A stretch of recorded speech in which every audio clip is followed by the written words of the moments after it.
Hello, everybody, and welcome to Believe TV. My name is Bruce Sampson. I will be your host today. If this is your first time tuning in, thank you for tuning in, especially on a football Sunday and all of that. This program is an interactive program where we talk about lots of different things, things that span from entertainment, the Believe camps that we do. But at the end of the day, it's all about being inspirational and informational and hopefully entertaining on some level. And we invite you guys to be part of the discussion.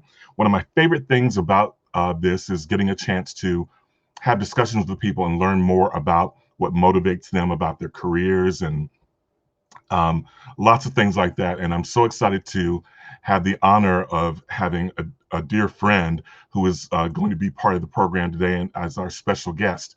She, as I have been promoting, is a Broadway veteran, but she's a whole lot more than that. She's done a whole lot of stuff, and I'm excited to introduce her to you and to get to have this discussion. And so, without further ado, it is my pleasure to welcome to the show Miss Diana Kavilis Morris. Hello. Hey, how's it going? Good. I've never done one of these live things before. Oh, nice. Yeah. So it hopefully it'll be painless and whatever. But I mean, it's just a relaxed thing. It's just two friends having a conversation. Yeah, All no. good. All good. So tell us where you're broadcasting from. I am broadcasting from Orange, California. Nice. Behind the Yes. white curtain. I love that. So why don't we just start from the beginning? Like like going way back. Tell me about your family, childhood, and as much as you want. Okay. Well, I grew up the first 7 years of my life in Montrose, California, and started taking ballet when I was about 5. All because my sister took ballet. I would have never. I don't know. I never really had it in my head that I want to take ballet, but she took ballet, and she's 6 years older than I am, so I wanted to take ballet. And at the time that my parents got divorced and my mom remarried, we moved down to Fountain Valley, and that's where I did my real growing up. And we come from a very musical family. My mom, growing up, was a saxophonist and a flautist, and later became an RN. And as she says, because she wanted to get out of the house. And then my grandfather, my mom's dad, was a big band musician. And so I grew up with that, just watching him play. And as we grew up, he would be on tour during the school year. But in the summertime, they were in Vegas, this one particular band that I have the most memory of, called the Russ Morgan Orchestra. And do you remember the Dunes Hotel in Las Vegas? Yeah. Yeah. So there was, at the very top, they called it the Top o' the Dunes. And the Russ Morgan Orchestra played there during the summer. And so we would often go up to Vegas and spend, I guess, maybe about a month with my grandma and grandpa. And we got on total show business hours because grandpa wouldn't come home until like 2 a.m. And then he'd eat dinner. And so we'd all sleep until 1 o'clock. And then we'd play Scrabble by the pool. And grandma and grandpa also never cared that we were children with the words that they chose to play. It's in the dictionary. Anyway, and then my dad, he was a piano player. And so just a very, very musical family. I always loved music. Of course, I was madly in love with David Cassidy and the Partridge Family. And so I would pretend I was actually in the Partridge Family. And my mom, she had squeaky brakes in her car, which was later my first car, a nice, big, gigantic Pontiac Catalina. I could fit 18 of my friends in it. And but I'd pretend be singing with the Partridge Family, and then I'd hear my mom's squeaky brakes come, and I'd quickly have the TV turned on, or it was already on, because remember, TVs had to warm up back then. Oh, yeah. It would take forever. So she had no idea that I was like pretending to be in a band or any. She knew I loved David Cassidy, of course, but it was I had my own little pretend thing. But I guess in trying to keep this like on a straight and narrow line so I don't go off, I'm the queen of tangents. But of course, my sister and I kept doing ballet. And at one point, her boyfriend built a ballet studio in our garage with my mom's permission. And so then my sister started teaching. So I not only was helping her teach and demonstrate and teaching my own classes too. I mean, I was doing some teaching at like age 12. So I really got a hold of the whole ballet thing as far as being a teacher very young as well. And I loved it. You know, our ballet studio in Huntington Beach had its own kind of break off ballet company, a nonprofit. And I did some performances with that. And then meanwhile, my sister worked at Disneyland. And so she at one point said, "You need to audition for a parade." I'm like, okay, you know, sure. And I was 13 and I auditioned, and she told me, she goes, "If you don't do anything else, just smile. You'll get in on your dancing, smile." And I did, and got it, and was in parades for a couple of years. And that kind of helped turn the corner, along with seeing chorus line when I was 13 as well. From being a ballerina, I really did want to be a ballerina, but when I saw chorus line and all these mirrors appeared on stage, how did that happen? I had no idea what Mylar was. You know, it was mesmerizing. I can still see it in my head back then.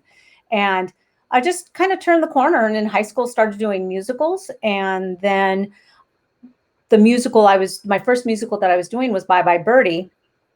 And Roy Diaz, who was in the Young Americans, he choreographed it. And he's the one that said, "You need to audition for the Young Americans." I was like, okay. And we had seen the Young Americans, so I knew who they were. And then, of course, that's where you and I met. Yeah. And then the rest is history. I loved the performing of the song, the dance, all put together. And ballet has still and always will be my first love. It's in my soul. It's my meditation, even though I can't really do it anymore. I've had 2 hip replacements, but it's who I am. It's who I am. Yeah. But that feeling of reaching like that height of adrenaline with performing is addicting. So. Oh yeah. Yeah. So that's kind of my childhood in a nutshell. Well, let me do this. Let me back up just a little bit to, so when you saw the show at the Schubert, right? Was that your first show? Yes. Yes. Okay. It was my very first musical I ever saw. Okay. And prior to whose that, idea was that? I was just gonna say, whose idea was it to see it? Oh, my mom. My mom was always very cultural. And so we'd always go to the ballets. We'd always go to the music center and go to the Dorothy Chandler. And I wouldn't say all the time, you know, it might be only 3 times that she took us, but I definitely remember going. But chorus line, you know, it was the biggest show ever at the time. It was completely different than any other musical written. And so I guess she thought it would be good for us to go see it. And so we did. And I don't know where we sat, but I don't think it was close, because in my head, I have a view of the stage from up here. So it was my mom. And then she also took us to Evita too. We saw Evita. And she's very cultural. She's always been that way. And then with my kids, as they've grown up, she used to take them one Saturday every month down to Segerstrom to hear the Pacific Symphony, but it was a day for kids. So they'd play things just for kids, and they'd have actors or maybe some dancers. And, you know, she's always been like that. Always. Wow. Okay. I was really curious because I know even in reading your bio and stuff, you talked about that being so important for you, like you just said, to make that turn from strictly ballet to, just the full theatrical spectrum, right? Yeah. So was there any particular character that you gravitated toward, or actress, or you mean anything like that like stuck out to you, or was it just kind of the whole thing? It was really the whole thing. No, I can't say that certainly in chorus line, I sang the soundtrack. I was everybody. You know what I mean? Okay. So there, and plus, I saw the show, but I when I continued to listen to the soundtrack, I didn't know the whole script. I hadn't memorized that story, each storyline, that's within the play. So there's the play, and then every character has a storyline.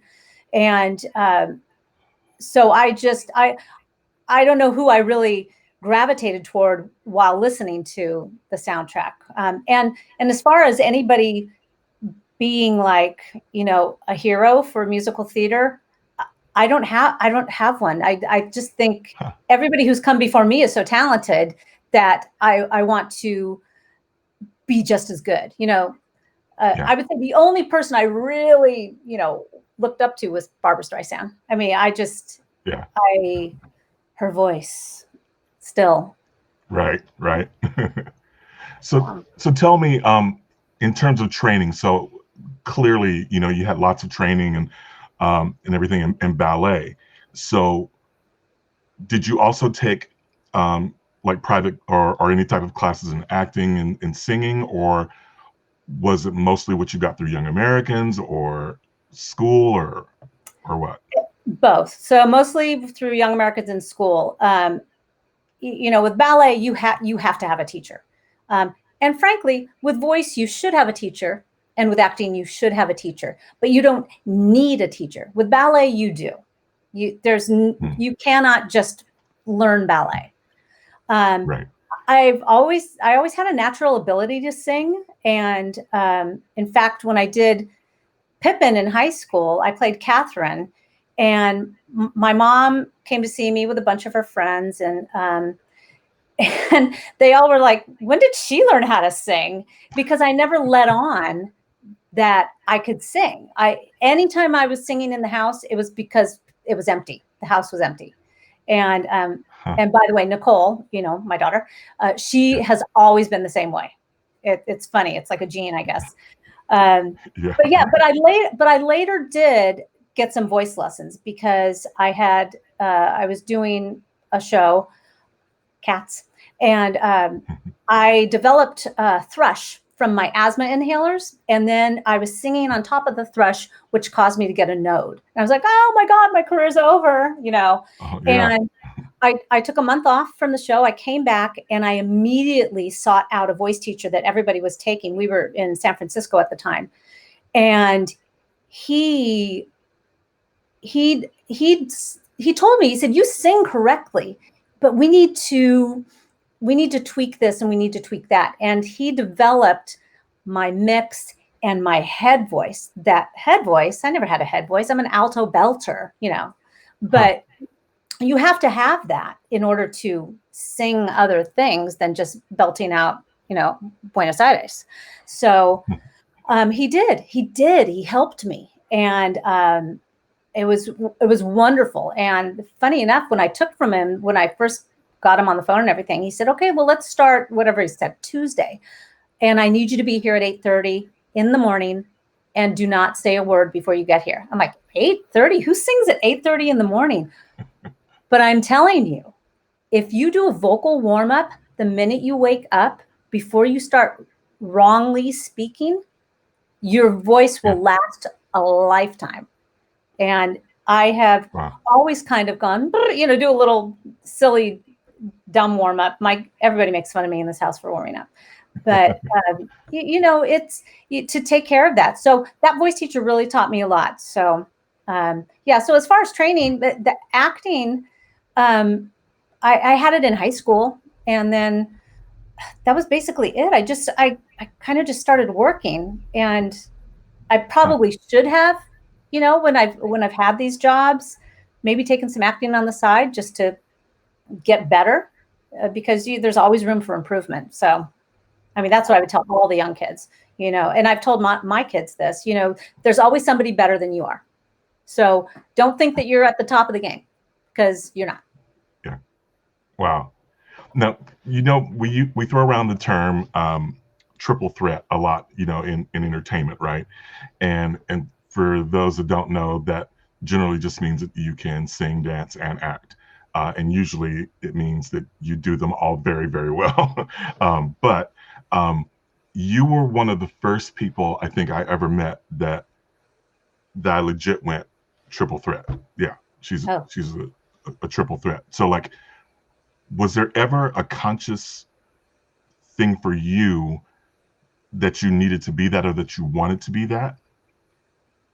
No, I just enjoyed it all, I think. And Okay. so I guess I just always worked hard at it, at all of it.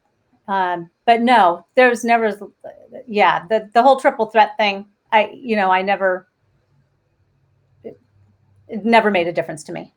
Yeah. Okay. Okay. Yeah. So, what were some of the shows you did in high school? Do you remember? Yes, I did Bye Bye Birdie.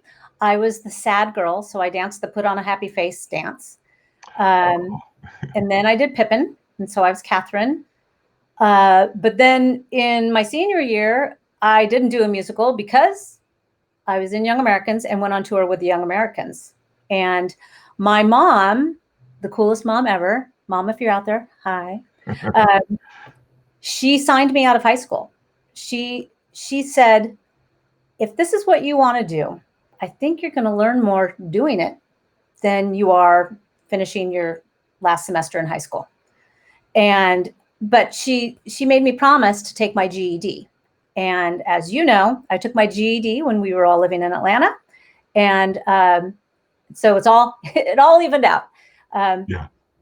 So my senior year in high school, I went on tour with the Young Americans. And so while other seniors and juniors were doing homework on the bus, I was just reading a book. Nice. Because I was out of school. So if any of you are just tuning in to the program, I am having a conversation with Diana Kavilis Morris, and we're talking about her career and training and all of that good stuff. Feel free to drop in and say hi-lo, to say hello or hi. Hello. Or hi-lo, that works too. So we have my friend Karen from Germany saying hello. So yeah, feel free to drop in if you have questions or anything like that. It is interactive, and we encourage that. Even if you happen to watch this on replay, because I know I'll go back and I'll give Diana the link, so if she wants to go back and answer questions and stuff later, sure. You can do that too. So we met in the summer of 1979. Yes, we did. Up in Petoskey with Young Americans. So was that your first actual involvement with them, aside from Yeah, definitely. Yeah, because like I said, I had auditioned because Roy Diaz, the choreographer for Bye Bye Birdie in high school, told me to audition. Oh, and I'll never forget getting that acceptance letter. You've been chosen to go to Petoskey. I'm like, oh my God. And but yeah, it was also so different than doing a musical, doing a ballet. It was different. It was everything. It was the singing, the dancing. It's all together. How cool, and I just loved that. But I also loved watching the older Young Americans do their thing. And I was like, oh yeah, I want to be that, Right. I wanted this little mini career in the Young Americans. Yeah. I talk about that a lot too, that as much as I learned from, Milton Bill and Jimmy Bates and, and all of those folks, I actually learned just as much from the people I shared stage with, Absolutely. There was, I say it's healthy, but who knows?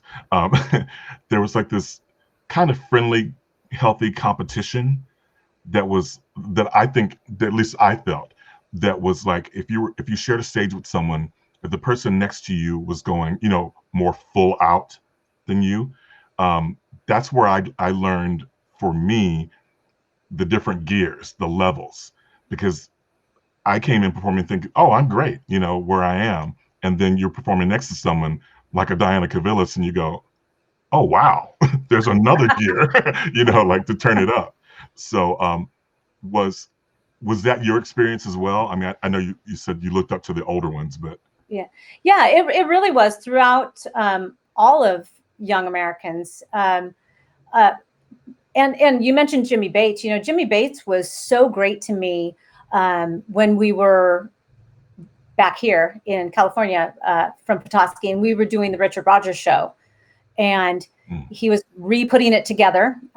For anybody out there who doesn't know what this is, the Young Americans did a show called A Tribute to Richard Rogers. It's a beautifully written show with fantastic vocals. Choreography is great. The pace is good. I mean, it really is a wonderful variety show. And they were remounting it in Brea. And so we all auditioned, because Young Americans have to audition for everything. And I got in. And then I got the Thou Swell duet. It's a tap duet. There's one thing I don't do. Tap. So I'm like, Jimmy, can I talk to you? I don't tap. And he's like, yeah, you're right. I know you don't. So this is why you're going to learn a little bit, and we're going to make you tap this. We're going to help you, and you're going to look like a tapper. And I was like, what the, okay. And he did, and I felt, I don't know, I felt empowered by somebody giving me that lift, and I was able to do that. What is Serena saying? Oh, hi, Serena. Hi from Nashville. Oh, how sweet. Yeah. Yeah. So, also, and I will have to say, like in the later years of Young Americans, so when you and I were rehearsing to take the Tibby's Music Hall Dinner Theater to Atlanta, the years prior to that, leading up to that, we used to, as a family, go to Tibby's all the time. And of course, they were my friends on stage. But I really learned a lot about performing in an intimate space from every single one of those people on the stage. Kathy Wu, Jill Sparks, Reggie Burrell, Serena Nelson, watching that. And I really, I attribute to a lot of my, my skills at performing in an intimate venue to watching them. And again, it goes back to, there's always somebody better than you are. You can learn from them. And I did. And I'm grateful for that. I'm grateful for the Young Americans. I will always thank Milton Anderson for creating the group, for putting me in the group, and being able to hone that triple threat, if you will, because of what the Young Americans was, because it was everything. So and so I'm really curious. So for a lot of performers, especially back in our day, one of the the pinnacle of being a performer for a lot of folks was Broadway. So was that always the goal for you? Like from the moment you saw that show, was that it? That was it. That was it. I mean, if you recall, first summer in Petoskey, we all took our little pictures, and we could put a caption under our pictures for our summer book. Oh, and my caption was "See you on Broadway." And it was a little presumptuous at that age, but I just kind of had it in there. And I will also say, a couple years prior to that, this was later. My stepdad, he, one day out of the blue, he and my mom got married, and this was probably within the first year of their marriage, and I lived with them. And so I was about 18 at this time, and he said, "Hey, tonight we're gonna sit down and we're gonna we're going to write out our goals. I want you to write out your goals, Diana. I'm like, okay, that sounds fun. You know, I'm all for, to me, that's all, it comes under the heading of playing a game. If I'm playing a game, if you want to play a game, great. Let's play a game. Goal, great. I'll give you my goals. And I did. I wrote them out. Now, I don't know where that list is now, but by writing out the goals, and as you know, it psychologically helps you to achieve goals by writing them down. And one of them was definitely, I think it was, I want to be on Broadway by the time I'm such and such age, or something like that. And I did. Now, I don't know. I know you know this story, and I will. So I had that want and to pursue the Broadway career, but we were still young Americans before we moved to Atlanta. And so this was our second summer in France. So this would be 1982. And we were rehearsing the show. And I was what we called a line captain back then. So I felt like I had big responsibility. But the choreographer, she had known me from Disney as well. But she came up to me. She's like, "Hey, Diana, psst, come here." And I'm like, "Yes." She goes, "The tour of a chorus line is having auditions, and you need to go. And if you don't go, don't come to rehearsal on Saturday." I'm like, "What?" So I'm like, "Wait a minute." Okay. Like, I didn't even know really, A, why was she telling me to do this? B, how do I do it? I've never auditioned for anything professional in my life. And so Athena and I drove to the cattle call. And when they call it a cattle call, it's a cattle call. There were hundreds of girls. And true to form, we were called in one by one, double pirouette, do a double pirouette, do a double pirouette, do a double pirouette. And I don't know why Athena got cut, but she did. And I got kept. Don't know why I got kept, but I did. We both could do a double pirouette perfectly, I might add. Right.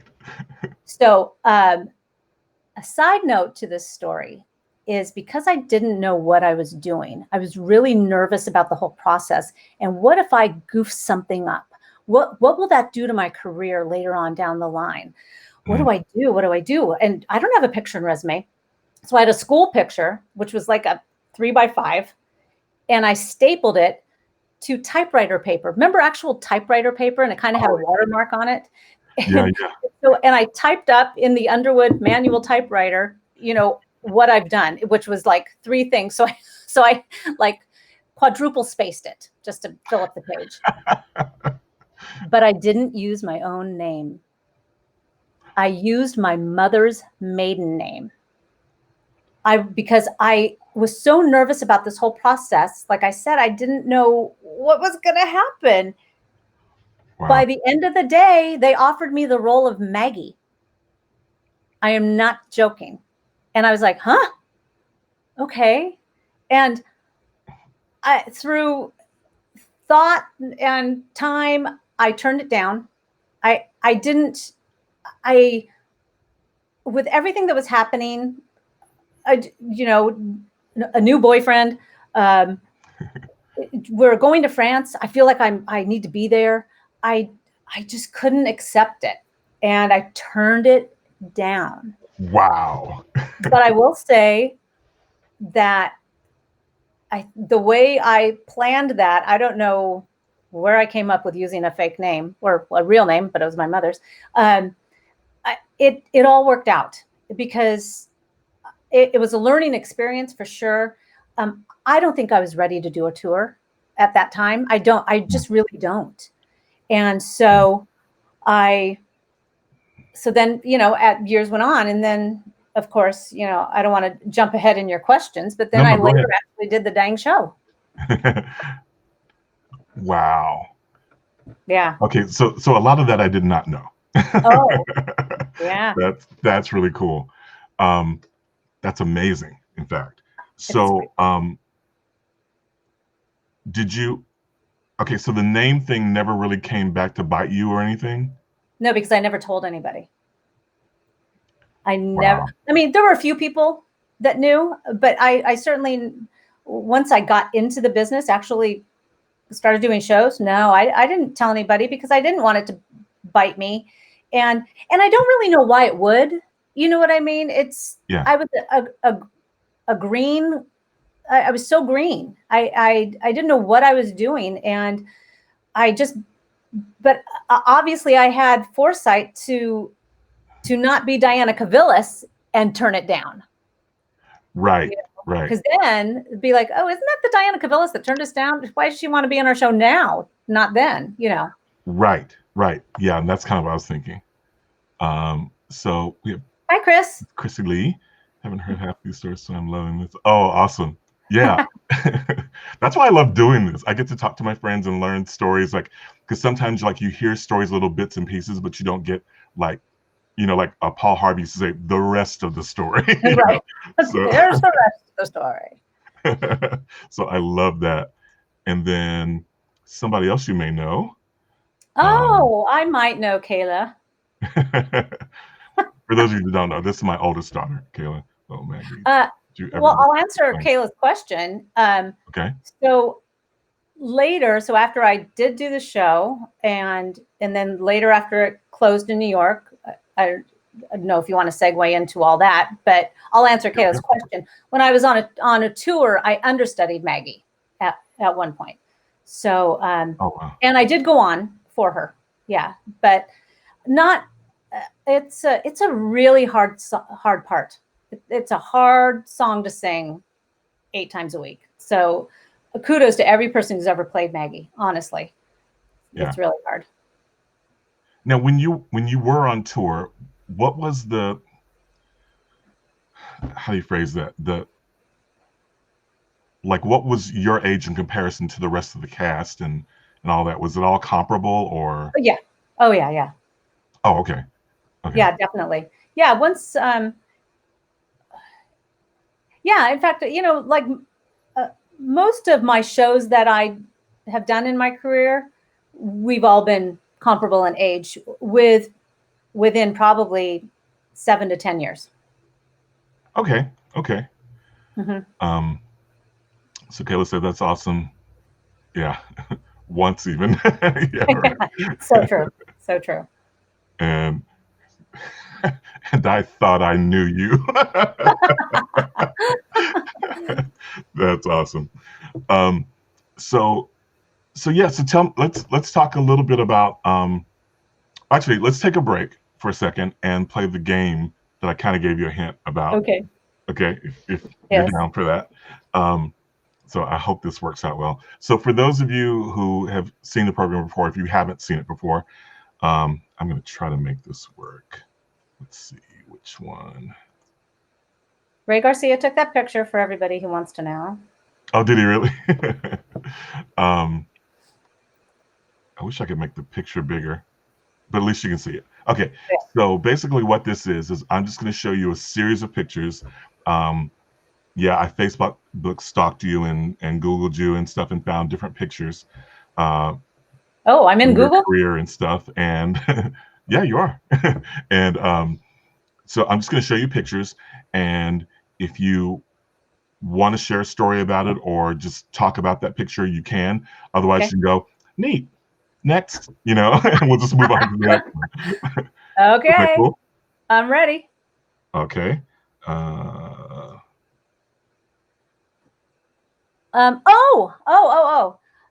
That is, okay, so there's a country club, an all-Jewish country club in Century City out here. And they had a celebration for the lyricist Hal David, who wrote with Burt Bacharach. And, right, isn't that it? I don't have my glasses on. Yeah, that's Barry Gordy, right? Yeah. And Jeffrey Moore. Okay, so Jeffrey was choreographing it and putting the whole thing together, and asked if I would do it. And of course I said yes. And we did this whole show that was Hal David music. And I got to sing Raindrops Keep Falling on My Head with Hal David. It was awesome. And then in one part of the show, Oh, I guess it was all sorts of composers. Because anyway, we sang "I'll Be There," and Berry Gordy was there, and he gave me just a great compliment. And I just sang it like Diana sings it, and he was like, that was so great, or whatever he said. I was like, Berry Gordy just told me I was great. Oh my gosh. Right. That was a fun little show. Yeah, it was a one night only thing. Nice. Oh Lord. If somebody could bring me glasses. It's not the greatest picture at all. So, tell me who's in it. I can't. So the people in the picture are from left to right: Jamie Wooten, me, Garen, you, Kenny, and Diane Roberts. Oh my gosh. Okay, so we're obviously down in Atlanta, right? Oh no, I don't know, because my hair is really long, so probably not. North Hollywood. That's North Hollywood, Bruce.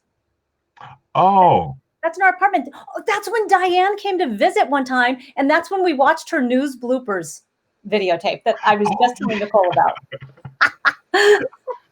Yeah, that's great. I totally remember that now. Wow, okay, where'd you find that? We have a message from your husband. Oh, Barry said that was one of the best renditions of the song he's heard. Oh, is that what he said? I love that. Like anybody's going to believe my husband. He's biased. Oh, okay. That's The Sound of Music at the Hollywood Bowl. I did 4 of the Hollywood Bowl musicals that are in the summer. They get a bunch of stars to play the leads. It's a 10-day process, and we put on a semi-staged production with the LA Philharmonic, or the Hollywood Bowl Orchestra, they call it, through the LA Phil. And this is The Sound of Music. And in the center is, well, the other nun besides me is my friend Tracy. And in the center is Ben Platt of Dear Evan Hansen Tony Award winning fame. He did this show with us as a child, and he also did Mame with us. So he was young Patrick in Mame. Wow. That is intense. Yeah, when I came across that one, that blew my mind because I didn't know that story at all. I'm like, wait, is that who I think it is? Yeah, yeah. That's intense. Oh, that was last June. We went to Nashville for Alex Nelson's wedding. And cool. Lindsay Stewart took that picture. I love that picture. And so for the people that don't know, who are these ladies with you? Oh, okay. So on your left, as you're looking at the screen, is Nicole, and she's our youngest daughter. And on the other side is Jenna. She's our older daughter. Yeah. And Jenna was a second generation young American. Yep. And Nicole just finished 4 years at Ithaca College and graduated with a BFA in musical theater. And they're both amazing. Amazing. Yeah, they're pretty talented. Wonder where they got that. Anyway. Oh my goodness. Oh. Those are chorus line costumes, right? Yeah. Yeah. Okay, so just to cheat you a little bit, right now I can't think of her name. Dang it. The star lady at the bottom middle, I think it was her last show or something. Who, Donna McKechnie? Yes. Yes. Oh, so the only time I worked with Donna was when she came and she joined the tour, which was after the closing of New York. She joined that tour for 2 different cities because the local producers or whatever, the people bringing the promoters, people bringing in the show, said, you can't come do the show in our theater unless you have Donna McKechnie, I swear. And so she came and did 2 different weeks with us or something. So that must be what that is. Yeah. Wow. Incredible. Oh, that's my friend Doug. And that's me. And I can tell by that makeup that was early on in Cats. I hadn't perfected my makeup yet. Wait, you did your own makeup? Oh, yeah. Oh, I didn't know that. So what happens is when you get in the show, so when I first got in Cats back in 1985, the first national tour, I covered 4 Cats. I was a swing first for a year. then I moved up to Demeter, which is this part that I'm dressed as now, and did that for the rest of the tour. So you come in, and the makeup lady, who used to be the makeup lady on the David Letterman show, Candace, she came in and she gave you 4 different face diagrams, right? And she would do your face of your character, and you would color the paper at the same time, and so that you'd have some sort of a template. And then you basically kind of had to practice when you first got in the show.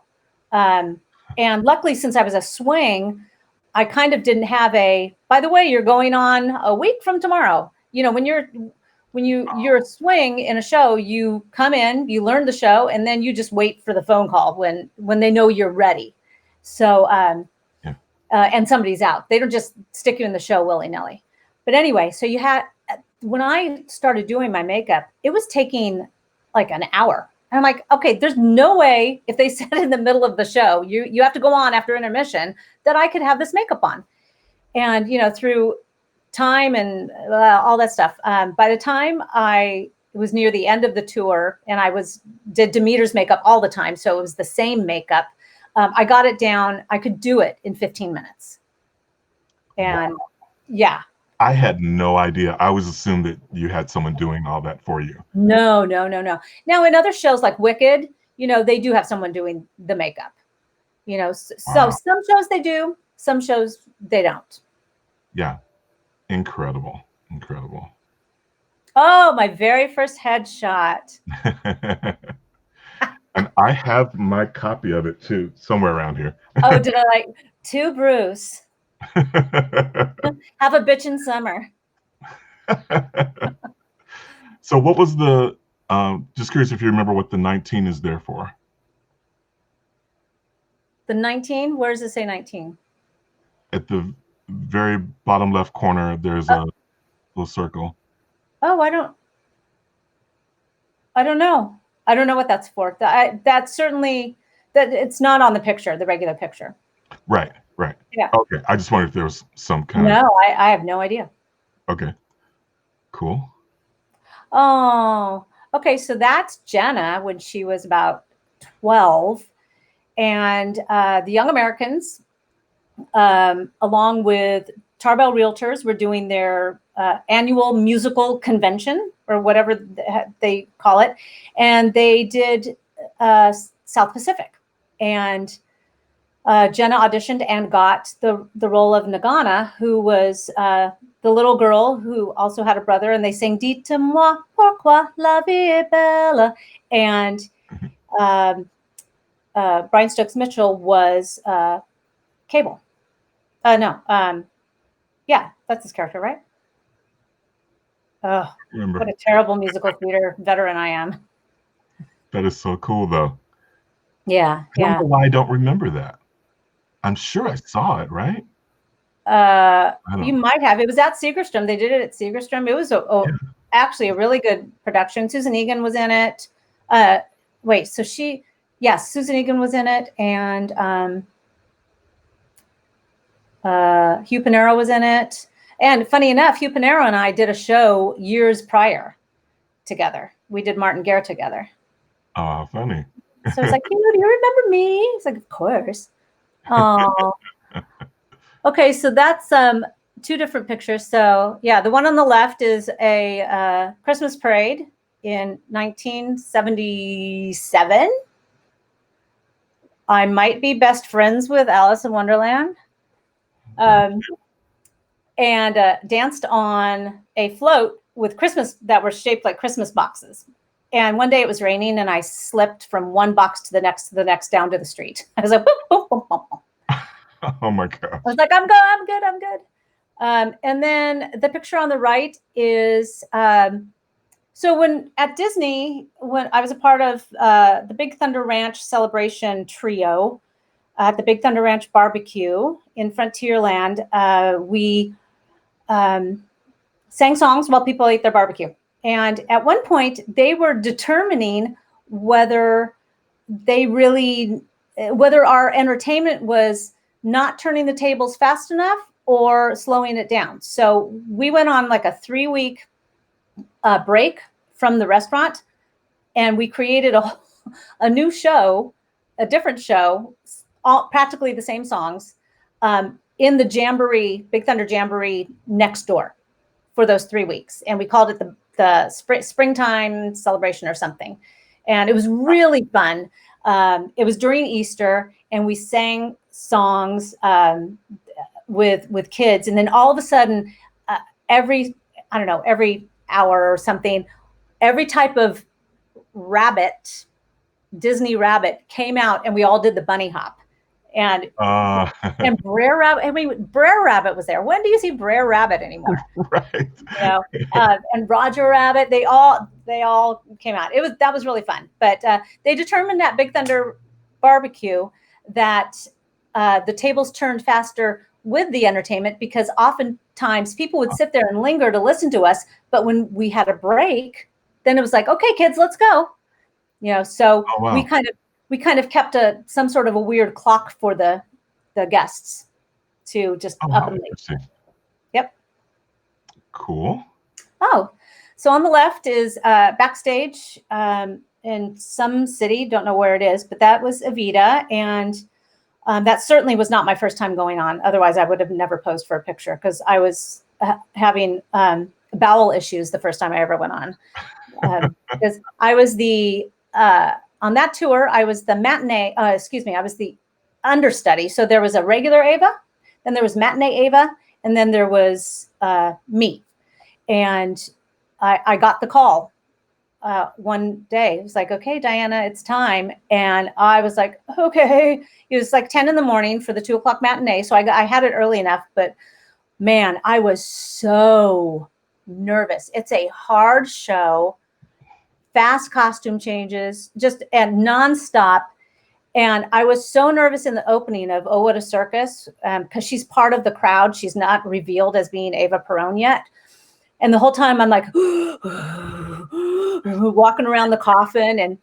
And at one point, she steps out. She's still not Ava, but she sings the melody of Don't Cry for Me, Argentina. And then two girls add on. It's a little trio. But it was at that moment, for some reason, that's when my butterflies went away. And I was like, okay, we're doing this. And wow. I did. And then I can't, because it's so small, I can't tell who's on the right. Is that David Burnham? That's Hugh, I think. Oh, it's Hugh Panero? Yeah, I think so. Oh. Yeah. Maybe I'm wrong. Oh, my Lord. So that's France, second summer, dressed in our baby doll costumes. I guess, that's Michael Jones in the middle, isn't it?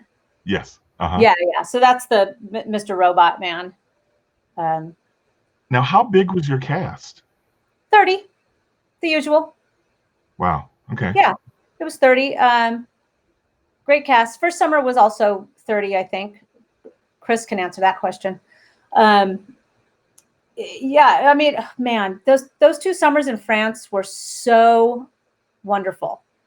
You went black. Where are you?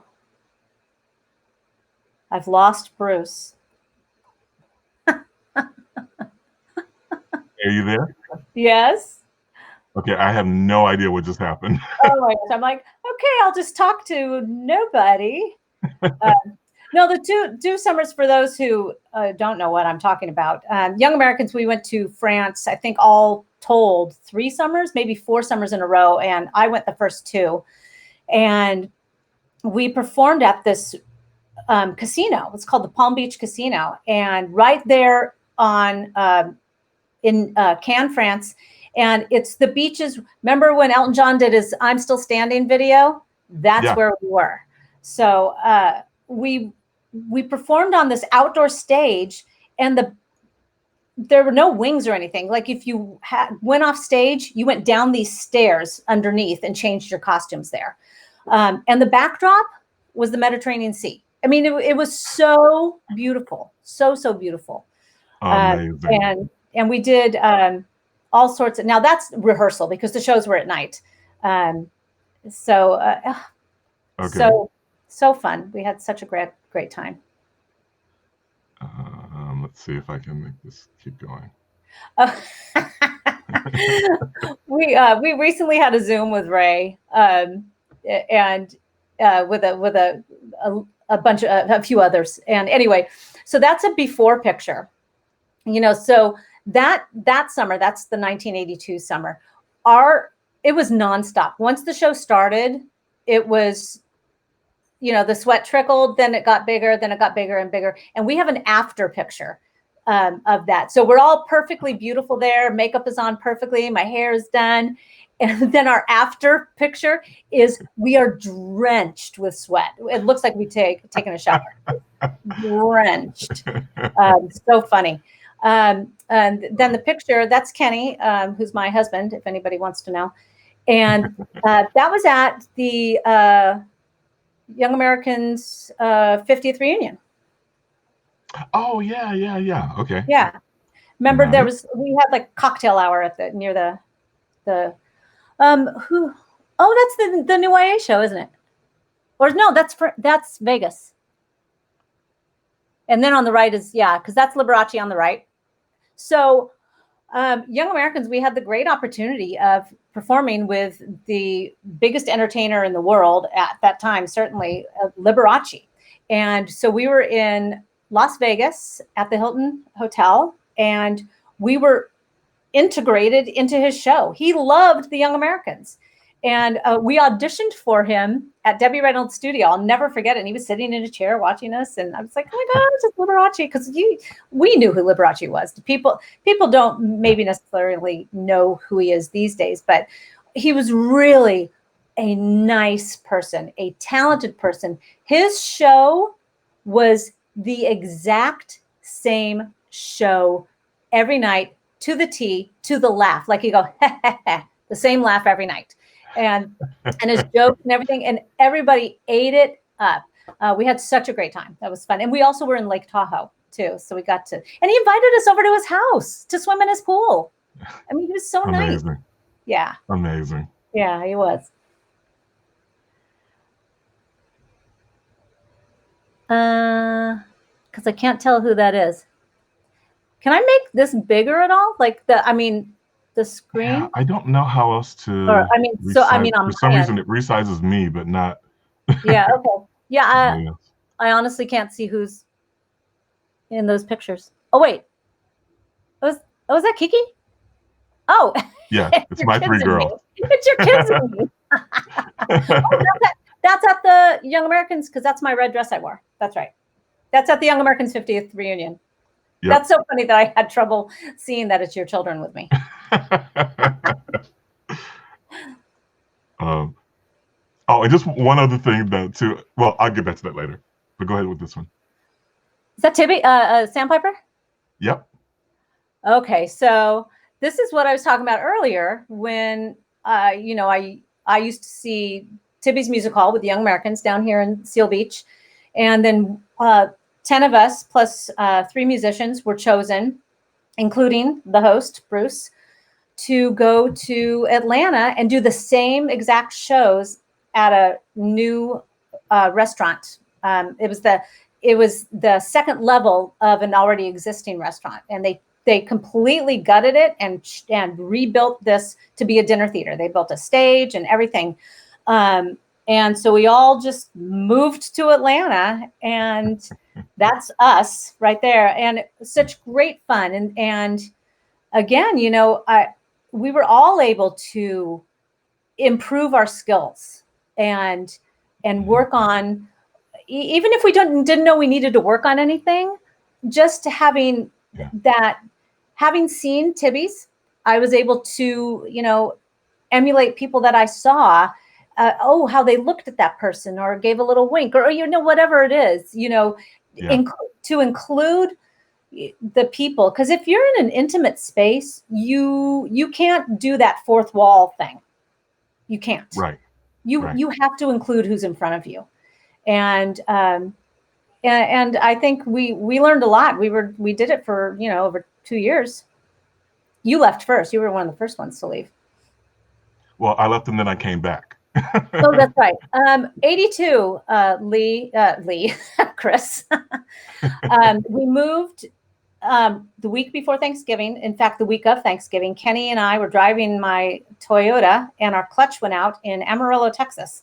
And so we ate Thanksgiving dinner in a hotel, like coffee shop, and then made our way the rest of the way to Atlanta. And I guess we opened before Christmas, right, Bruce? Yeah, yeah, we definitely did. But we didn't have a Christmas wait, was show. that 82? 82, yeah. But we didn't do the actual Christmas show until the following year. We just did the regular variety show and what? Broadway? No, not Broadway. What was the other show? Variety and anyway. Yeah, I think it was Broadway. Oh, maybe it was. Okay, yeah. I think But it we had was, two yeah. different shows that we would do. But Yeah. yeah. Yeah, I was trying to remember, and this is really weird, but looking at the chairs, I was wondering if this picture was actually taken at Tibby's, like before we left, or Yes. whether it was, you know what I Yes, mean? it was. It was? Okay. Because Yep. looking at those chairs, I'm like, those are like the Tibby's Now that chairs you say as that, opposed to Sandpiper. yep, I kind of remember. Yeah, Yeah. because we didn't have those type of chairs. That's so cool.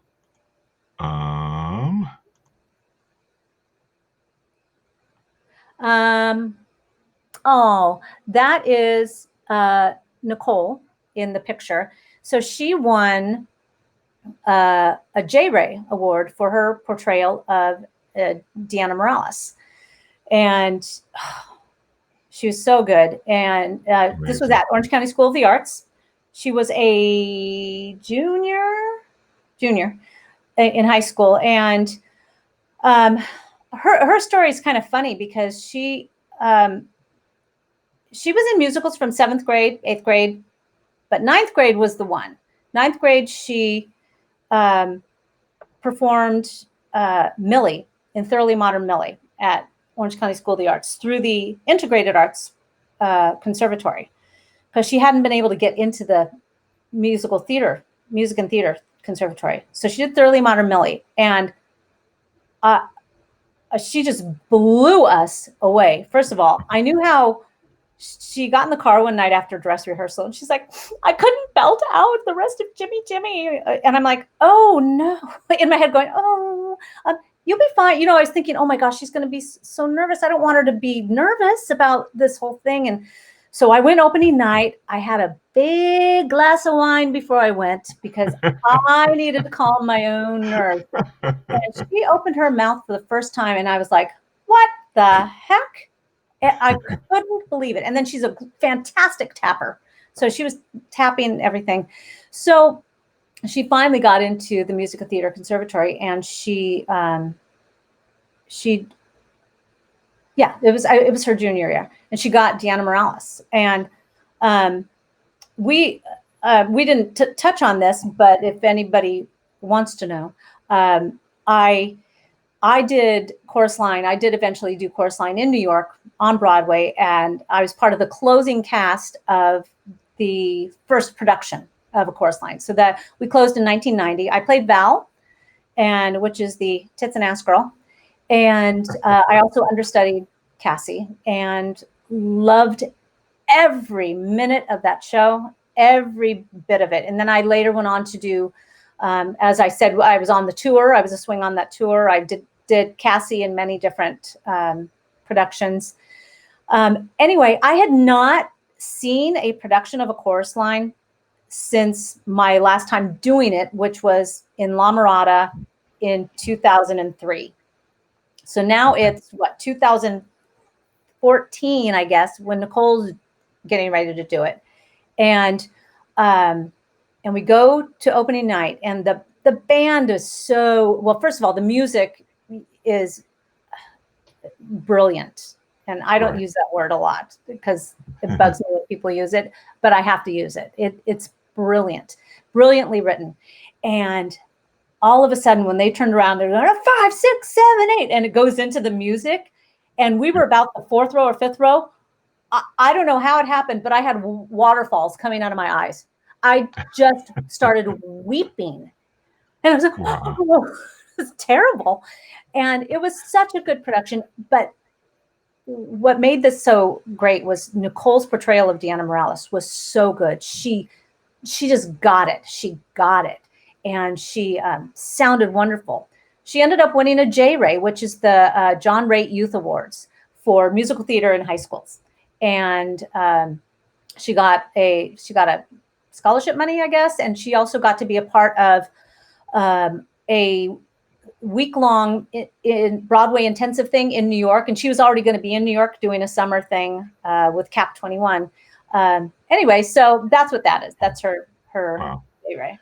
Yeah, and that was actually my first time seeing her perform, was in that performance, because for some reason I think I was either always on tour or something when Right. she had a show, and that was the first one I actually got to see. And I was like you, if you remember, I cried through the whole thing. Yes.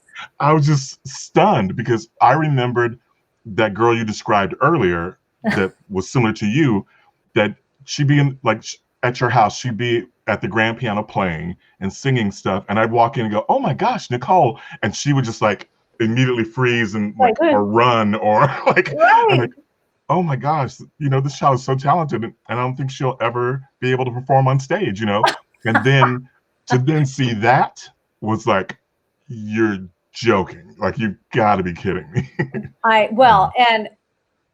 realize this is my interview, but I've got to tell you that when we went back, so her senior year, last fall at Ithaca College, she played Sister Mary Robert in Sister Act at the school. Oh wow. I have an audio recording if you'd like to hear it one day. Oh yes, please. It was one of those moments I couldn't stop crying. She was so good. And what was so wonderful about going back every year in her college years, she did musicals every year, sometimes twice a year. We would just see constant growth. The school is so good, and now she's just waiting for Broadway to open up. Yeah. Yeah, I know. What timing, right? Yeah, I know. That's crazy. Friend Dee Dee says, great broadcast, such wonderful stories and memories. And another friend of mine, Michael Galloway, who lives in Atlanta, works for the city of Atlanta, says you're a great guest. So yay. Oh. Are you his little brother? No, but Kenny and Michael know each other. I introduced them years ago. He came out here to do something in Bogalusa, and so I introduced him to Michael, and I think they've since hooked up in Atlanta. So they refer to each other as big brother, little brother. Oh, I thought you might have been his little brother in Young Americans, but that didn't make sense because you can't. Never mind. Yeah. So that's cool. So I've actually kept you over what I'm supposed to, but if you don't mind, I have a couple more questions. I'm so riveting, aren't I? Yeah. I know. I'm fascinated. Like I could do this for like another couple of hours. But like for the benefit of everyone else, can you kind of skip through the different shows that you've done? Because I know, did we miss any? Was there anything between? I know we talked about Chorus Line. We talked about Cats a little. And we talked about Chorus Line. I do have a good cat Evita. story. Yeah. You probably know it. We were in. So I had done, like I mentioned, I was a swing. So when you're a swing in a New York show, you are basically an understudy for different parts. But there are different definitions for understudy, standby, swing, all that stuff. Usually, you're an understudy for a principal part. So a swing, I covered ensemble parts. And once I got moved up out of swingdom to one role, which was Demeter, I asked for the Grisabella cover that the previous Demeter had. So that would mean I would be like third cover for Grisabella. Now in that show, because we did have to have makeup on and have a full costume on like that, you couldn't just kind of, if somebody broke their ankle in another show, the understudy could possibly just run on having not done their makeup, right? But in Cats, you've got to have some makeup on. And so every cat on stage had an on-stage cover.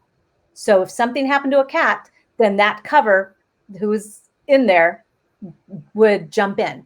So for example, one time, Mr. Mistopheles, he would enter from the ceiling, hanging on a rope, right? He'd be lowered while we're all singing, "Oh, well, it never was," right? Oh, look, it's Mr. Mistopheles. Well, he wasn't coming down.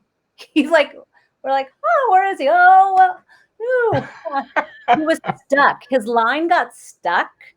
And now he wasn't hanging up for dear life, if I recall, but he never came down. So our Mungo Jerry on the stage, which had already done his number in the first act, he got up. He did the whole number, whole Mistopheles number, but he was Mungo Jerry. Wow. So I asked for the Grisabella cover. So if anything happened to Grisabella, then Demeter would just sing it. Now that never happened to me. However, in trying to put this in my new contract, they were like, we let's get through Denver, which Denver was a very short stop, 5 or 6 weeks, and let's wait to get to San Francisco, which was a huge opening. So because we were the first national tour, so it was the first time Cats was coming to San Francisco. Oh, wow. And so I was like, well, could I just have it in my contract? I mean, Dottie had it in her contract. And let's just wait till San Francisco. Okay, so we go to Denver, and like night number 3, like we opened, and like maybe, I think it was 2 days later, might have even been the day after opening, I get a call in the morning from the stage manager that says, "Listen, Diana, so so-and-so, the first cover for Grisabella, is sick, and so-and-so, the second cover for Grisabella, is sick. You're the only one that could do this. So could you possibly come in as soon as you can, and we'll go through blocking and blah, blah, blah, blah, blah." And I'm like, okay. And so now this is a story for those who are on their way to Broadway, right? Getting ready to go. This is a story to always have your eyes and ears open. Because when I was a swing, I started just watching Grisabella, and knowing that I was going to be moved up to Demeter. That's really when it started happening. I was like, well, and one day after an understudy rehearsal, I think I just went on the edge of the stage. I was like, "Touch me," right? And our conductor was like, "Diana, you should learn Grisabella." He just offhandedly said that. And I went, ding. So as a swing, you can go in the house and watch the show if you want, because you're not doing anything unless you're in the booth. There were 4 pit singers that would sing, and they would sing all the time. And so as a swing, we would relieve one of their shows. So I always had to sing in the booth once a week. And so I started just kind of paying attention to her. I knew the songs, right? You know the songs because you're in the show. But as far as blocking, where does she go? Wow. Oh, I don't know how to do that. She had like little mini choreography before the first rendition of Memory, which is at the end of the first act. So anyway, I get the phone call, I get brought in, and I'm learning all the extra stuff that I don't know. And I went on. The story gets better. It happened again the next night. I had to go on. So now I'm like, and so each time I go on, I have to sign a rider in my contract for one performance. And I kept signing these. Like, it was now like day 3, day 4. And I'm like, is there any way I could get this now permanently in my contract, since I've actually just done it? And they wouldn't do it until we got to San Francisco, and the bigwig from New York was there. And I went, "Hey, David, here's what's happening here." And I told him the whole story. He goes, "What? It's in your contract. Don't worry about it." It just, he couldn't believe that happened. But that was a good story. That was a fun story. And I didn't know her makeup either. I had to look at a picture and do the makeup. Wow. That's incredible. Yeah, Crazy, crazy. I know. Okay, So, so sorry, I went on a tangent. So no, yeah, that's so great. if we went in order, I guess it's easier to do in order. I got my equity card with West Side Story in Atlanta because we were Hmm. there, and Kenny got his equity card too, and he didn't even want to do musical theater, whatever. Uh, so we moved to New York. Got the first National of Cats. I was with that for 2.5 years, and then came back to. Oh, that's my mom. Hi, mom. Hi, Mom. Yeah, I won't forget Miss Saigon. I'll get there. Um, I love so her. let's see, Cats, and then it came back after the tour was closed. And then a girl that did Cats with me, she was one of our dance captains. She was the dance captain, and she was back in New York doing Chorus Line. She had come in and out. Chorus Line kind of is one of those shows where you do it for a little bit, you leave, and oh, you need me back for 6 months? Sure. One of those kind of things. She said, hey, we're having auditions for a Deanna Morales. I said, oh. She said, it's an invited call. You want to come? I'm like, okay. So I flew to New York, auditioned for Deanna, but then they wanted me to read Val stuff. So they ended up offering me Val. So that was weird. And Wow. so did that. Like I said, the tour, I went over to Europe with it. Then I did Evita. Then I did the tour of Evita. And no, lied. I did Jerome Robinson's Broadway. Oh, That was great. That was one of my favorite shows, actually, to watch. It was all Jerome Robbins choreography, the best of the best in one 2.5 hour show. And when I actually finally saw it in New York, I was doing Chorus Line, and there was an Actors Fund, and and then we went and watched it, and it was breathtaking. And I had auditioned for it many, many, many times. I was out here for the workshop. I went all the way to the end, but that's where it ended for me. They didn't bring me to New York to go any further for the workshop.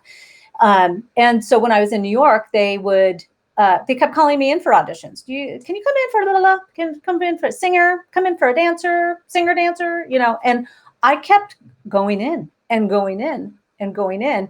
And by this time, I'm on tour with Chorus Line. Chorus Line had closed. So this spanned over a couple of years. And they finally called me one more time.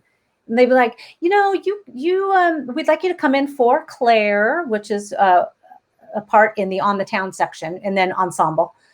And I was like, I said, and I don't advise anybody really doing this, but I just was like, I've auditioned for every single track in this show, and you guys know exactly what I can do. I just can't come in anymore. So if you want to offer me the job, that would be great, but I just can't audition anymore. And they called me back the next day and offered me the job. Worked out for me. Might not work out for everybody. But as it turns out, we did. I joined it the last 2 weeks here in LA. That's where I learned it. I never went on in LA, and then we flew to Japan, and we were there for 3 months. But Jerome Robbins himself didn't particularly like me, and fired me. You're lying. Not to my face, of course. He had the company manager do it. He had a thing with. Now, this is the story that our stage manager kind of explained to me, because there was another girl previously in the same track I was in who also Jerome Robbins fired. And the theory is we reminded him of the very first person that played the role of Claire in On the Town back in the 30s. And like she, I don't know, did him over, just left him to hang. And so I had to finish Japan because I couldn't leave the show in Japan. So I could be fired, but then I had to continue to do the show. So it's a testament to my resilience, to be honest. I took it all. I was very upset, obviously, but I took it in stride and I continued to do my job. Loved the show, loved it. And so I wasn't going to sabotage myself by being mad. So I just enjoyed the rest of my time. and went on. After Jerome Robbins came the tour of Evita, and that was great, because that was really, I think, one of the first big leads that I did. That, I mean, it's a huge role. It's a huge role. And after being the understudy, I moved up to Matinee Ava, because Ava left. Matinee Ava moved up, and then I moved into Matinee Ava, and which I believe you saw me, didn't you? Yep. At Segerstrom. Yeah. Yeah. So that was fun, but I left that company to do Sunset Boulevard, which is a huge deal. Sunset Boulevard was, the musical version of the fantastic movie about Norma Desmond. And so Andrew Lloyd Webber wrote all the music, and I got in the original American company. We did a soundtrack. I'm on the cast soundtrack. We watched Andrew Lloyd Webber recompose songs in rehearsal. And I had a little Walkman recorder, for just vocal rehearsal and stuff like that. So anytime he'd sit at the piano, I'd be all click, and I don't know where those tapes are. I need to find them.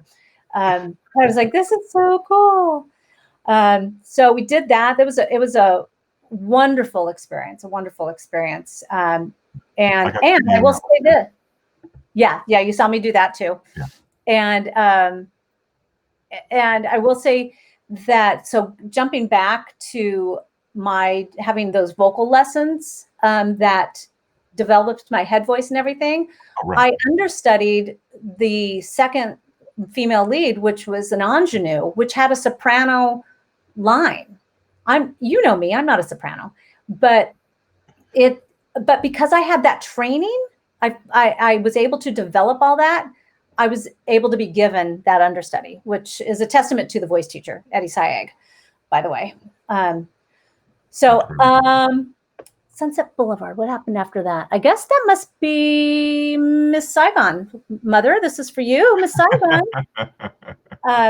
So I had I had auditioned a couple of times for Miss Saigon in New York, and then for I think for the second national tour. But now the first national tour was having a call, and I had a baby 4 months prior.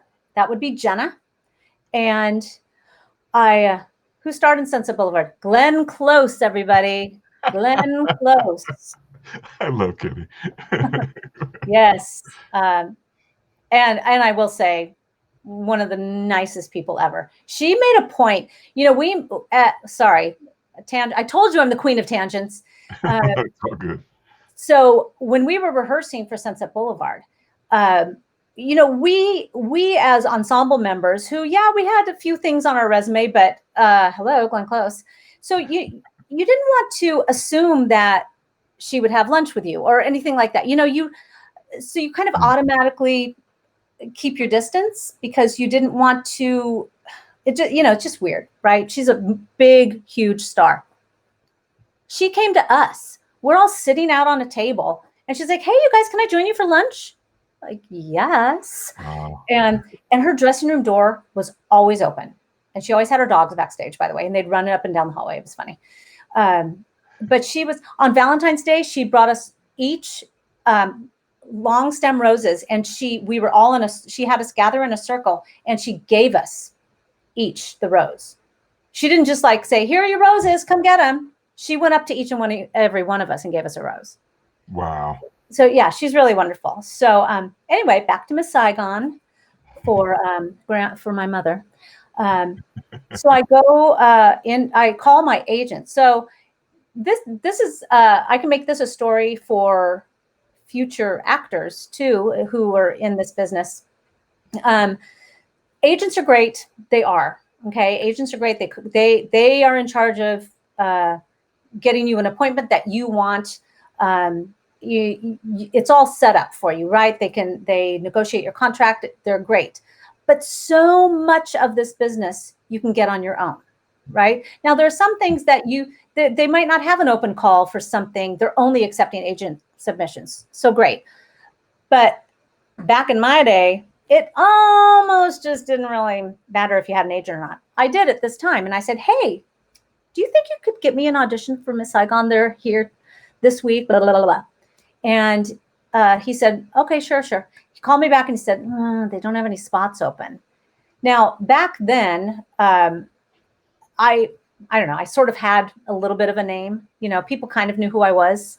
And so I called the casting company, because it was the same casting company that did Cats, and we were all very close, cast. Oh, wow. I called and I'm like, hey, this is Diana Kavilis. I'm wondering if I could possibly get into audition. And she's like, hold on one second, Diana. So she calls the casting director that's out in LA. He says, of course, have her come in tomorrow at blah, blah, blah. And she tells me. So I get my own appointment because my agent couldn't. And then I had to pay him 10%. But anyway, so I went in. The audition is I went in with the baby in the baby carrier. And I sat Jenna down.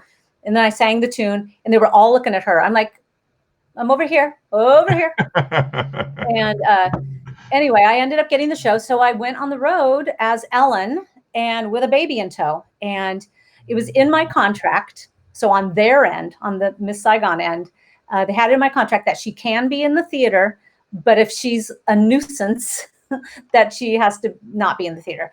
So I called ahead to theater students in each city to get a theater student to be an in dressing room babysitter. So when I went on stage, they would watch the baby. And luckily with that show, Ellen is on stage very little, even though she's a pivotal role. And I had all my friends in the show knowing to keep an eye on whoever's with my baby, right? Right.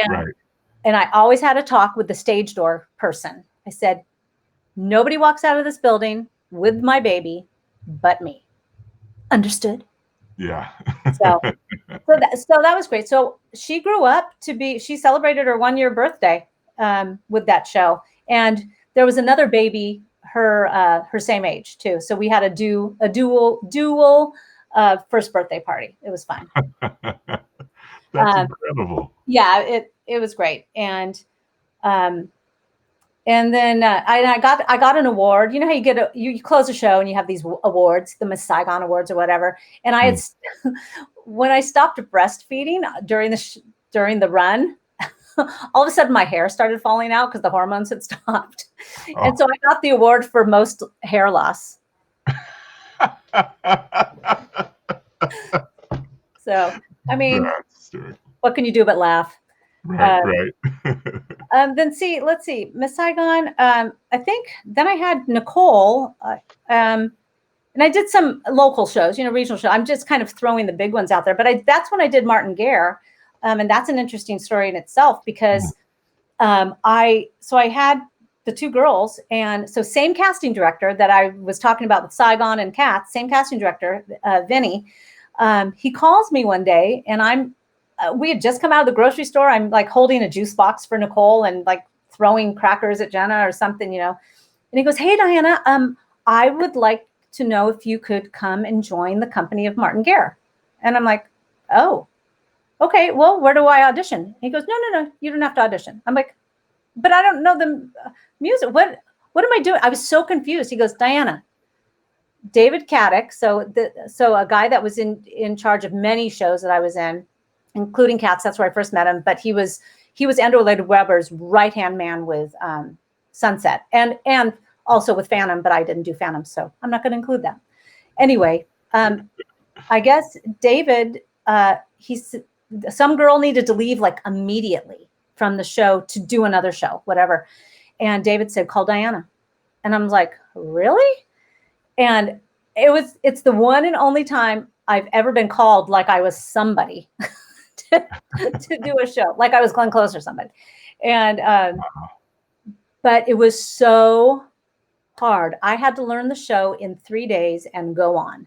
And I had to fly to Seattle, and I was beside myself. I was having meltdowns after every scene. In the costume I was taking off, I would have notes for where I was supposed to go. Like I wrote myself, "Okay, you're going to enter stage right at this line." Like that's how it didn't get inside me. But when I had to go on, I had to leave myself notes, and they were all over the place. And then finally it relaxed and we closed at the Amundsen.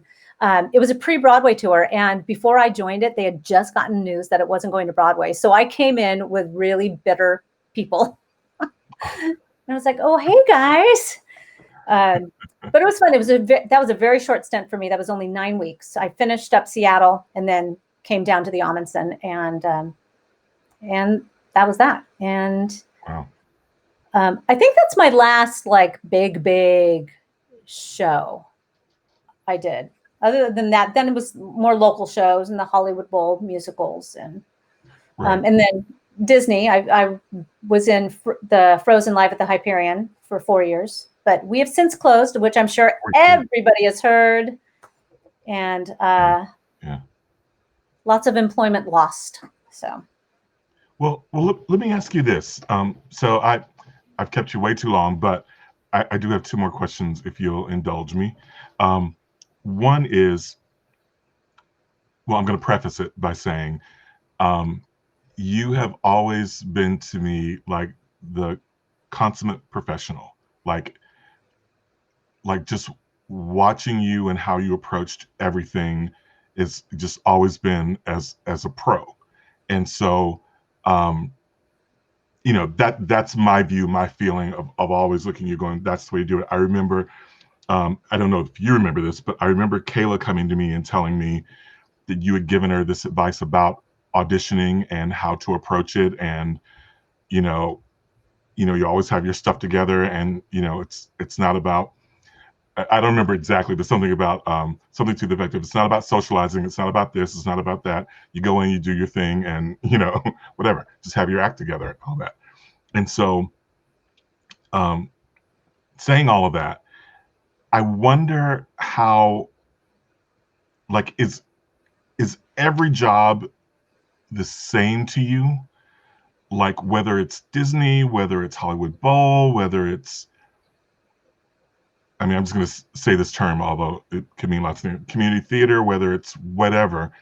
Do you approach them all the same or are there tiers for you in how you approach the jobs? And how they're all think? The same. They're absolutely all the same. For one thing, it's unfair to somebody at maybe a community theater level. If I were doing something to help them out or whatever, it's unfair to them for me to diminish their level of integrity by making it less than for me. You know, it's unfair. It's also unfair to myself. If I'm going to be doing something, even if it's singing a couple of tunes somewhere for somebody, I rehearse. I definitely rehearse. So yeah, the answer to your question is no. It's all the same, and I enjoy it all the same too. I enjoy the non-professional stuff. I mean, I don't.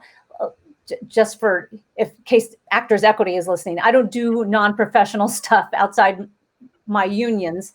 But if I'm doing a cabaret somewhere, you know, just something fun where I'm not getting paid, it's just purely for the joy of doing it, I'm going to rehearse just as hard for that as I would for Evita. It's now there might be different levels of what kind of rehearsal is needed. You know, with Evita, that's a lot of music in 2 hours, you know, that the character Evita needs to know. So I might rehearse longer or whatever, and maybe even, you know, more hours in the day or whatever. But no, it's definitely all the same. And back to you talking about Kayla, I don't remember giving her that advice, but it sounds like advice that I would give. And that is there's so much nervous energy when you go audition for things, and I hate auditioning for things. I've never really enjoyed it. I hate oh my God, hi, how are you? What are you doing? You know, there's never, how's your family? How's your mom? There's always like, what are you doing? Okay, well, I've been doing this. You know, I hate that kind of conversation. But it's all nervous energy. Yeah. But you cannot go into those spaces unprepared. You cannot go unprepared music wise. So let's say you're going in to sing, audition with singing. You can't go in unprepared. And a great example, when I auditioned for one of my callbacks for Sunset Boulevard, I think it was my third callback. I think we had like 4 altogether. You know, I sang a tune. I did the Val monologue because it was the only monologue I knew. I was like, well, I'll just do Val. Besides, because Bob Avian, who was associate choreographer with Michael Bennett for Chorus Line, knew Val. He was the choreographer for Sunset. So I'll just do that. But anyway, they said, okay, you're going to come back whenever, 2 days later, bring your whole book. I'm like, oh, okay. So first piece of advice would be, if you're going to bring your whole book, like somebody says, or if you have a whole book, any song that's in your book, which is usually a binder, we call it a book, any song that's in there, you need to know the entire song beginning to end, whether you only sing 32 bars or even 16 bars. Sometimes Disney does 8 bars, which is kind of ridiculous. But you've got to know, because someday someone will say, can you sing that whole song for me? I want to hear the whole song. And if you only know your 32 bars, you're going to tell them, I don't know it. Now you're unprepared. Right. So you've got to be prepared. Also, for that scenario, with Sunset, with that callback I had, Trevor Nunn, famous Tony Award-winning British musical theater director who did everything.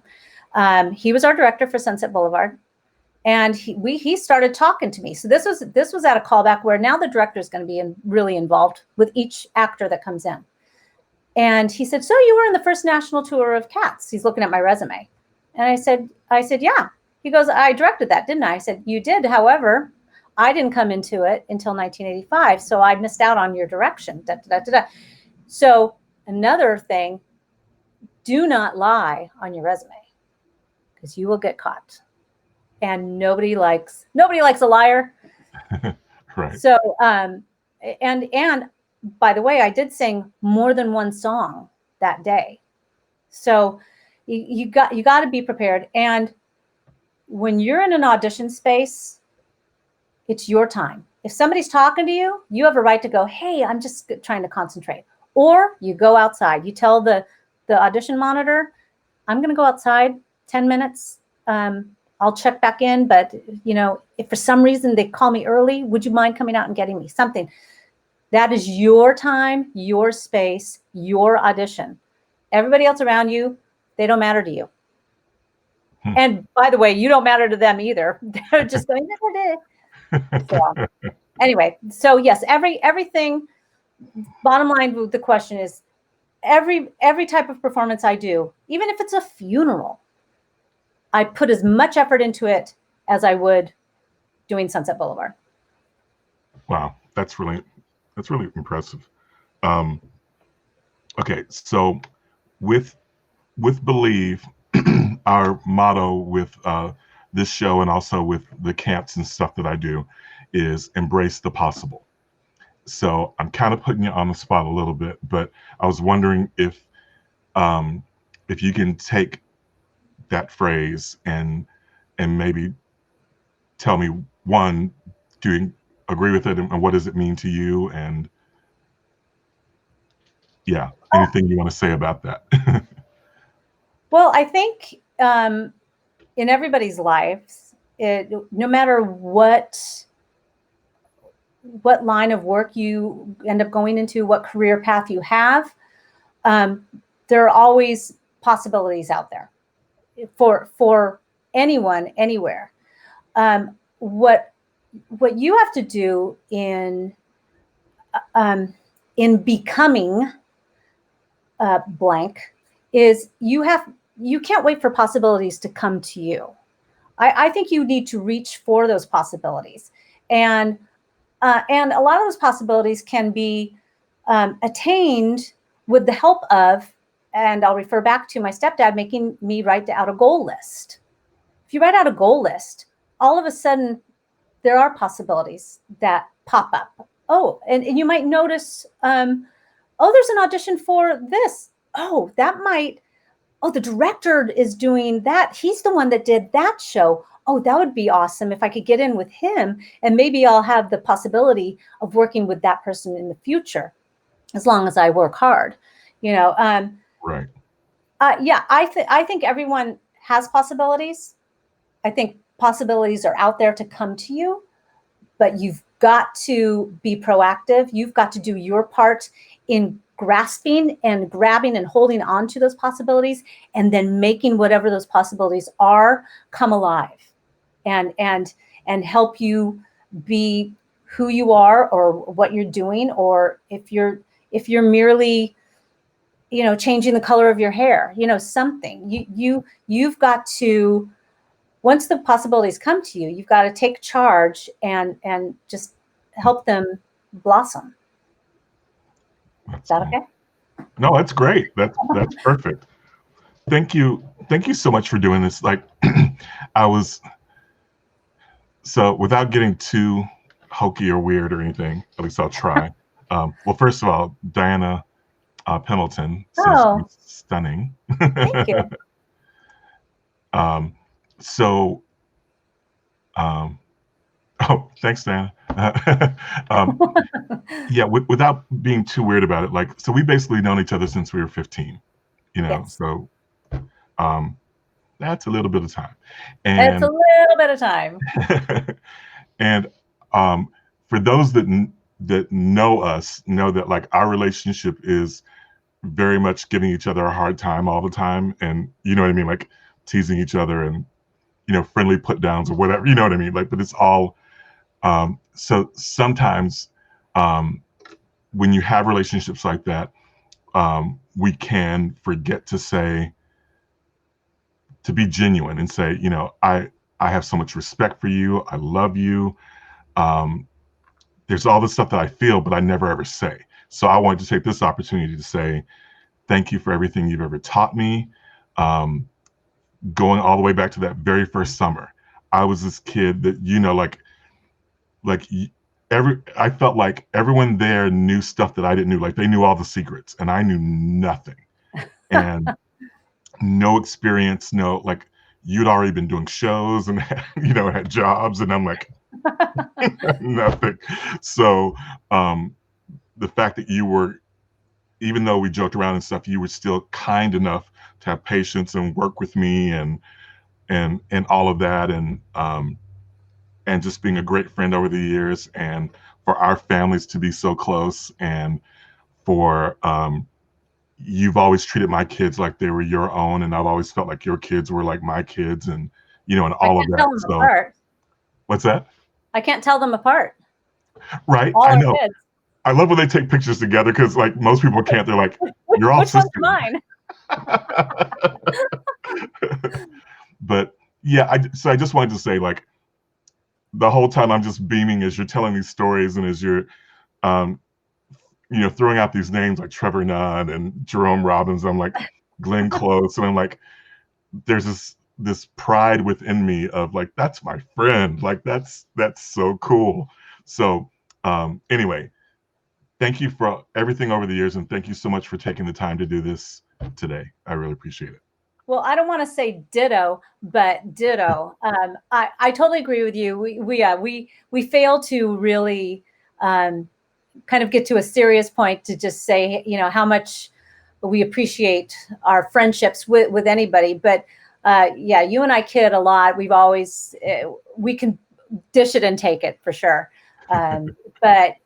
But we've been friends for a very long time, and there's a reason for that. We've just got this deep affection for each other and respect for each other, and I've always appreciated you and your talents, and I love your kids, and they are kind of like my own. But thank you for asking me to do this. I was a little nervous at first, and then because Kenny does these interviews all the time, and he's like, so, and I'm like, so, but I got relaxed within like 5 minutes because you made me relaxed. So, I appreciate you asking me, and thanks everybody for coming on. Yeah. All you people. And again, I just want to remind folks who are tuning in, even if you're watching this on replay, go ahead and leave comments and stuff because we'll be checking back. And um, I, I, I think Diana is willing to also respond to those as well. Sure. And there's Yeah. probably a few comments that we've missed along the way, so we'll go back through that and say hi as well. So thank you all for tuning in. Thank you, Cool. Diana. Thank you, And Bruce. that's going to do it for this edition of Believe TV. We'll see you guys next time.